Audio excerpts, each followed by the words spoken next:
যুব ক্রীড়া মন্ত্রণালয়ের অধীনে শেখ হাসিনা জাতীয় যুব উন্নয়ন ইনস্টিটিউট আছে।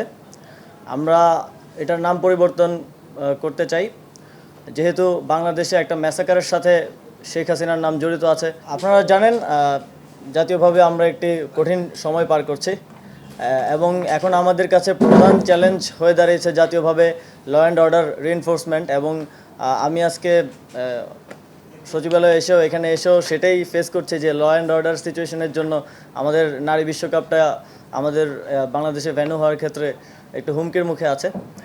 তো এই বিষয়ে আমরা আজকে কিছু আলোচনা করেছি বিসিবির সাথে এবং আজকে মন্ত্রণালয়ে এসে সবার সাথে আলোচনা করে আমার ভালো লেগেছে এবং আমার মনে হয় আমরা একসাথে ভালোভাবে কাজ করতে পারবো। তো আমরা তিনটি সিদ্ধান্ত কিংবা প্রসেস যদি বলি, তিনটি বিষয়ে উপনীত হতে পেরেছি।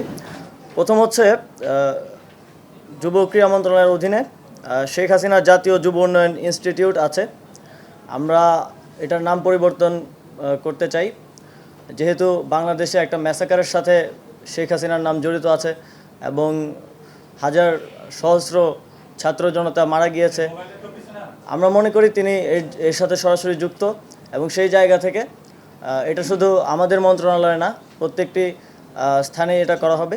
তো শেখ হাসিনা জাতীয় যুব উন্নয়ন ইনস্টিটিউটের নামটা আমরা পরিবর্তন করে বাংলাদেশ জাতীয় যুব উন্নয়ন ইনস্টিটিউট করছি এবং এই বিষয়ে প্রসেস চলমান থাকবে এবং দ্রুতই এটা কমপ্লিট হবে। আর নারী টি-20 বিশ্বকাপের বিষয়ে আমরা বিসিবির সাথে কথা বলেছি। যেই ইস্যুগুলো হচ্ছে তার মধ্যে সবচেয়ে গুরুত্বপূর্ণ হচ্ছে সিকিউরিটি এনশিওর করা। সিকিউরিটি এনশিওর করার ব্যাপারে স্টেট লেভেল থেকে কিছু কাজ করার ব্যাপার আছে। আমি আজকেই যমুনাতে গিয়ে ইউনুস স্যারের সাথে এই বিষয়ে বিস্তারিত কথা বলবো এবং তিনি একজন ক্রীড়াপ্রেমী মানুষ, তিনি অবশ্যই এটিতে আমাদেরকে সহযোগিতা করবেন এবং স্টেট লেভেল থেকে সিকিউরিটিটা আমরা এনশিওর করব। আমরা ইউএনের সাথেও কথা বলবো যাতে তারা সাজেস্ট করে কিছু দেশের ট্রাভেল রেস্ট্রিকশনস আছে সেগুলো যাতে সমাধান করা যায়। আর অবকাঠামোগত কিছু উন্নয়নের ব্যাপার আছে, সেগুলো মাননীয় সচিব আমাকে নিশ্চিত করেছেন যে কমপ্লিট করা হয়ে যাবে এর মধ্যেই। এবং বিসিবির বিষয়ে, যেহেতু বিসিবি একটি অটোনমাস ফেডারেশন, তো সিদ্ধান্ত তো আমরা দিতে পারবো না, আমরা বিসিবি থেকে সাজেশন নিতে পারবো, তাদেরকে সাজেশন দিতে পারবো। সো বিসিবির সভাপতি অনুপস্থিত আছেন।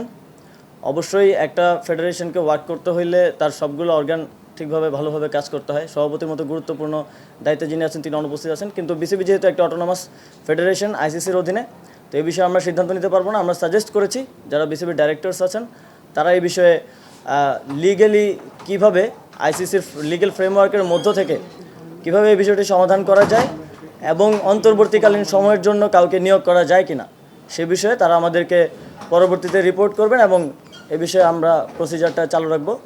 তো এই তিনটি সিদ্ধান্ত কিংবা প্রসেস যাই বলেন আজকে আমরা উপনীত হতে পেরেছি এবং সামনে আরও আজকে আমি সময় দিতে পারছি না, কারণ আমাদের আপনারা জানেন প্রধান বিচারপতির শপথ গ্রহণ অনুষ্ঠান আছে।